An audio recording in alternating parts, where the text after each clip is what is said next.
Hey y'all, I'm Kris. And I'm Greg. And this is It Worth It, y'all? And today we are bringing you week 1 Pantry Challenge update. And I would say that we did a good job this time and actually recorded some videos instead of a bunch of pictures. So we did. We did do good. So some of the updates will be in video form. Some of the updates will be us talking. But we are going to, what we usually do on these wrap-up videos for the week is we just talk through the dinners that we made for you for the Pantry Challenge. So just general thoughts of the first week. How do you think it went?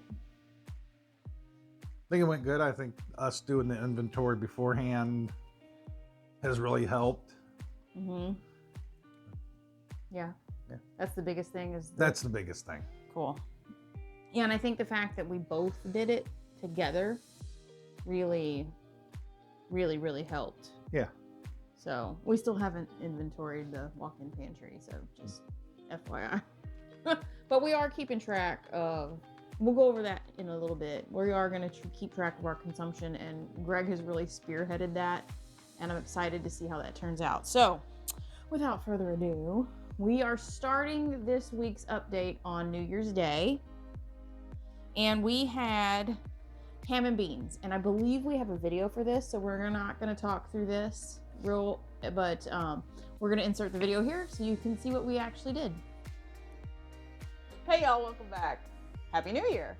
We are taking you through what we're making today. This is day 1 of the Pantry Challenge, sponsored by Three Rivers Homestead, and we are working on our beans. You can see what the beans look like after they've been soaking overnight. You can also see that they've kind of started fermenting. If you look at that jar, it used to be this full, now it's this full. So we're gonna empty the water out of these, refresh it, and then I'm gonna show you how I put together our quick ham and beans for today's dinner, and then we've got our sauerkraut we're gonna check on later. Filming. So this is the ham bone that we're gonna use that we did for Christmas. So we saved the bone, and then we saved a bunch of meat off of it that was left over, so that's going to go in there. And then we are going to add our drained and rinsed beans, and then we're going to add some stock. And we've got our, let me see if you can see this, we canned some pork stock in 2023, a little over a year ago. So we're going to add, I got a gallon up here, but I'm just going to add to cover. Then we're going to put this in the Instant Pot, and we're going to put it on slow cook.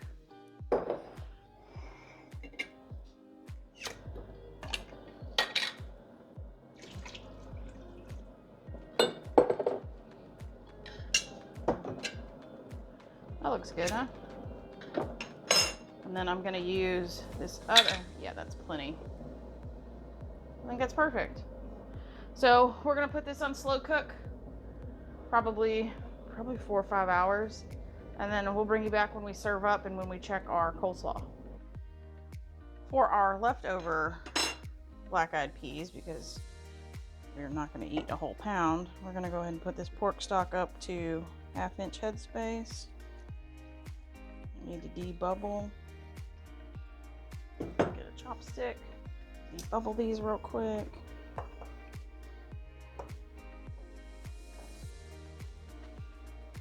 Oh yeah, we lost a lot on this one. Put that back up to 1/2-inch. Okay. We are going to can these for, let me go get my book. All right, black-eyed peas. We're pressure canning in pints for 40 minutes.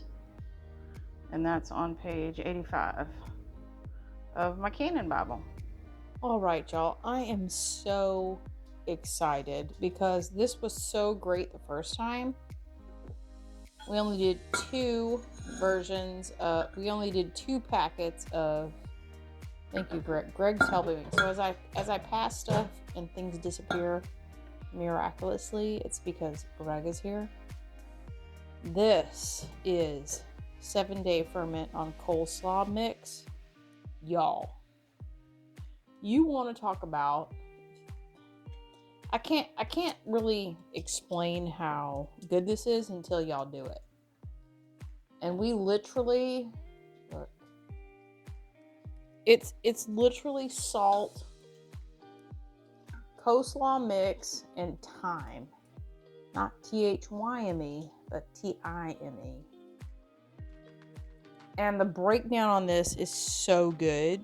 Like, y'all, I mean, there is no thing on the market right now, even sauerkraut in a can or sauerkraut in one of those fancy little cute plastic packages that you buy at Whole Foods for $1 million.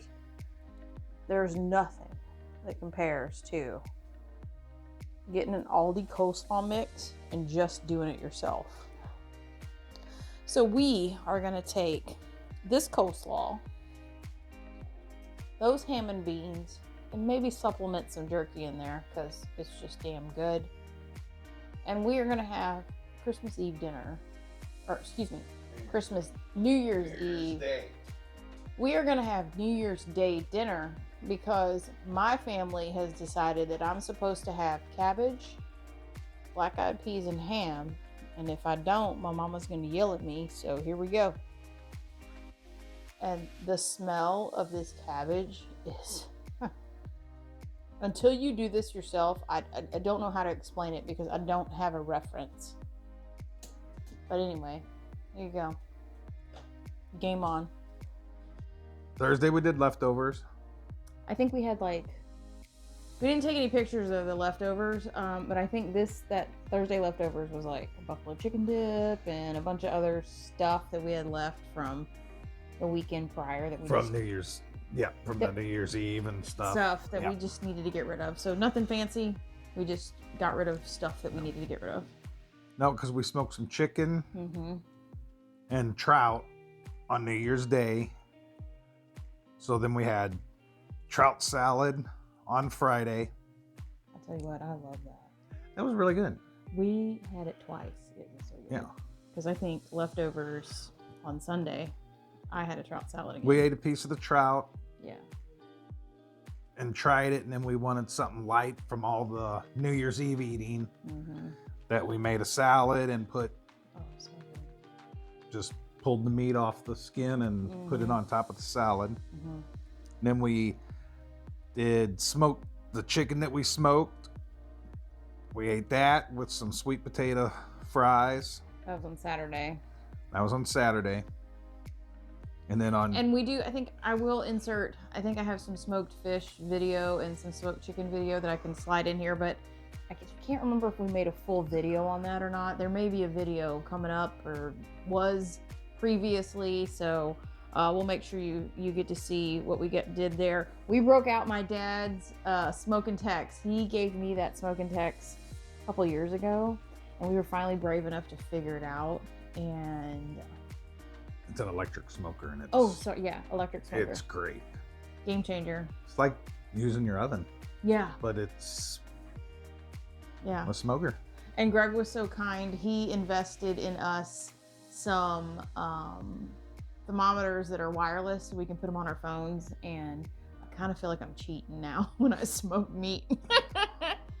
So. And then Sunday we had leftovers. And then I know we have a video of this. Monday we had meatloaf, and so we'll insert the video here. All right. Today is Monday, January 6th? Yes. Monday, January 6th. It is 3:30 in the afternoon. We're getting ready to do our next Pantry Challenge dinner. And I wanted to show you this. There's not a lot of prep because back in March of 2024, we put together these freezer meals. And the reason why we're having a meatloaf freezer meal is because, and then this is our pasta sauce. We're having a meatloaf freezer meal, and I have a towel on my head because I just took a shower because Greg and I just spent 2.5 hours? Almost 3. Almost 3 hours digging out of our driveway. We got 8 inches of snow over the last 24 hours, and I definitely don't feel like standing here cooking. So we are having freezer meal meatloaf, and I just wanted you to see how easy it is. So thank you, past self. Appreciate it. we're just gonna dump pasta sauce on the top of it.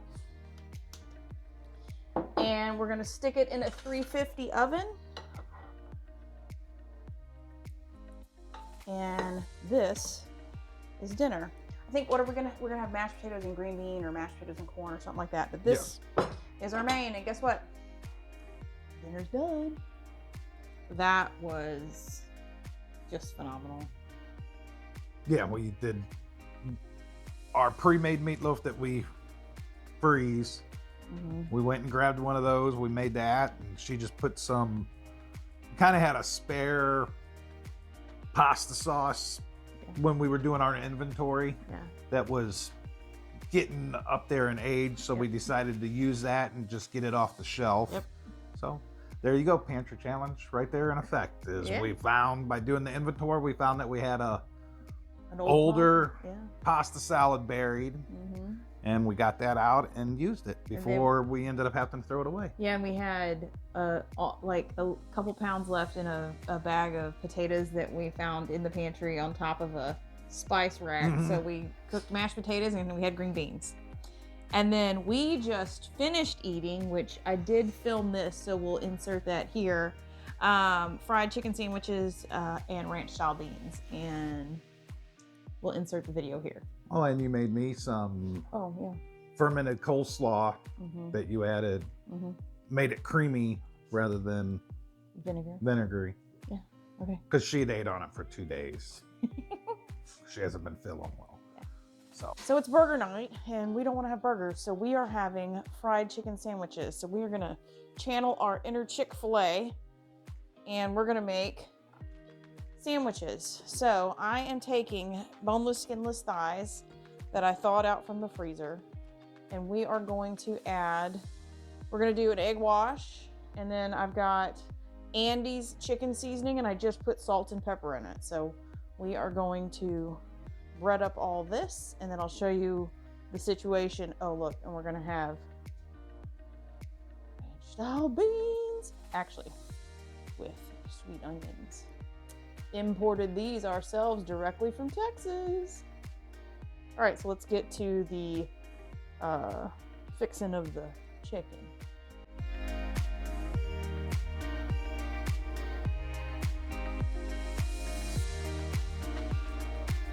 So today we're going to do something very special. What you can see in here is actually beef tallow that I have rendered myself, and so we are going to do a shallow fry in here with the chicken.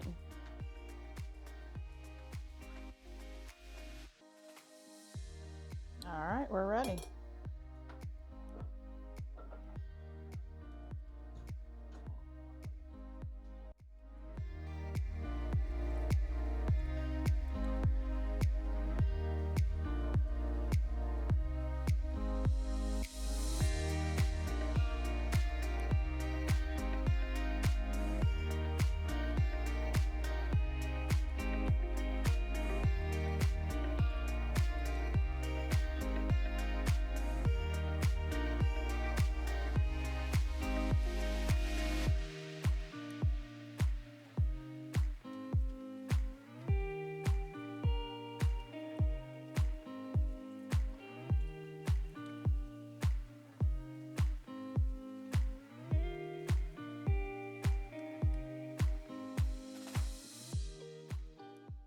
All the chicken is fried, and let me show you what I got going on. There's my plate, there's the adult supervision, and my official taste tester.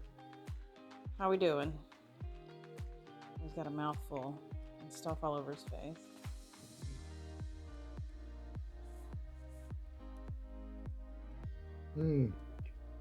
He had homemade coleslaw with our fermented cabbage and ranch style beans. And?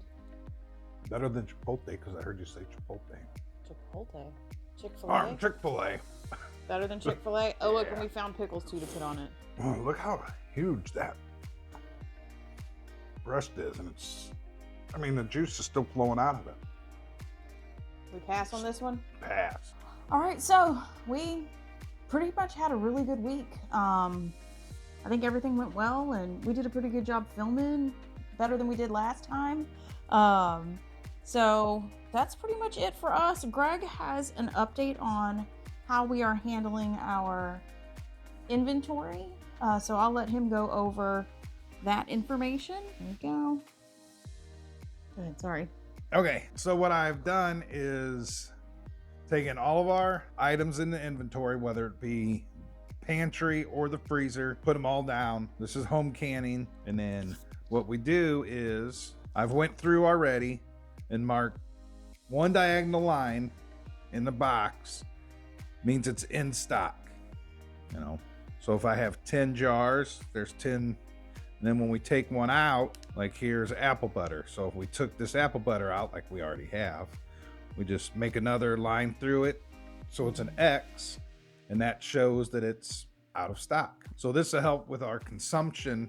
Besides for helping with what we have in inventory, it's going to help us understand what we're eating so that we know how to grow things in the garden this coming year and what to buy. What to grocery shop for. What to grocery shop for. Yeah, because we found that, I think this is going to be a game changer because we're actually going to be able to track our consumption.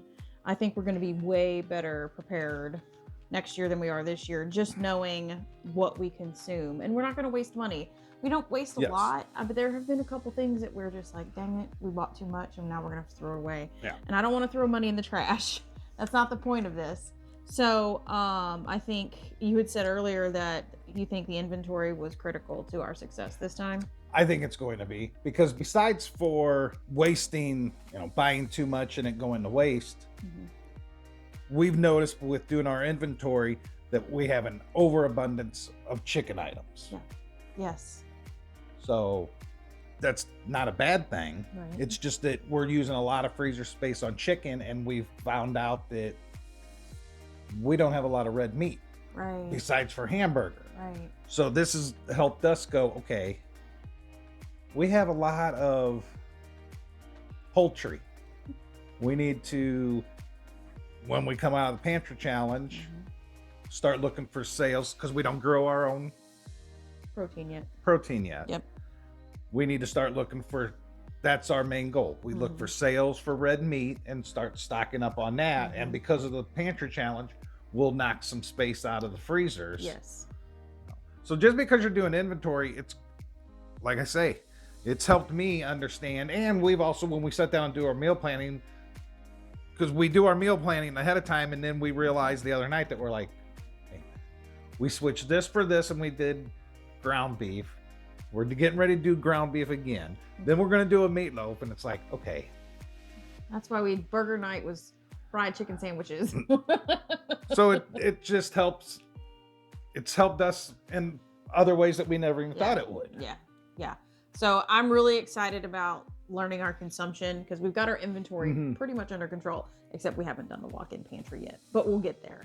So I think this is gonna be awesome. Yeah, we've never really kept track of what we've eaten. No. We've kept track before of what we have, but not what now we want to get it more tied down to what we actually consume, how much of it we consume. So that way, just because it's a sale on chicken doesn't mean we have to get it. Right.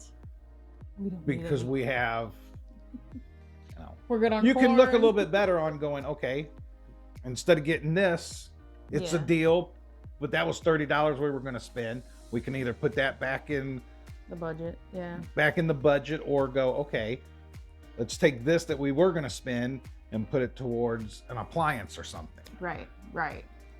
So, all right. So I think week one was a success. I don't feel like we're missing anything yet, but usually week 1 and 2, we do pretty okay. Yeah. Week 3 is when it starts getting hard for us, because we've used up all of our convenience foods. But I think we've better prepared. I think we have a lot more. I think we have a lot more convenience foods this time. So anyway, anything else? No, nothing else. All right. If you guys are doing the Pantry Challenge, let us know. Make sure you follow the hashtag Three Rivers Challenge. We're posting on X, Instagram, and Facebook in real time of what we're doing. So hang out over there and check that out. You can also check out our website at isitworthity'all.com. There's blog posts over there. So I think that's it. Like, comment, and subscribe if you hadn't done already. And until we see you on the next video, bye y'all. Bye y'all. Do you know it doesn't matter how many toys you bring? No. We're gonna do the video and then look at all the toys. All right, you gonna let me sit here too? Hmm? Okay. Apparently, we got a dog too. We're not gonna play right now. We're kidding. I think you're doing the update by yourself.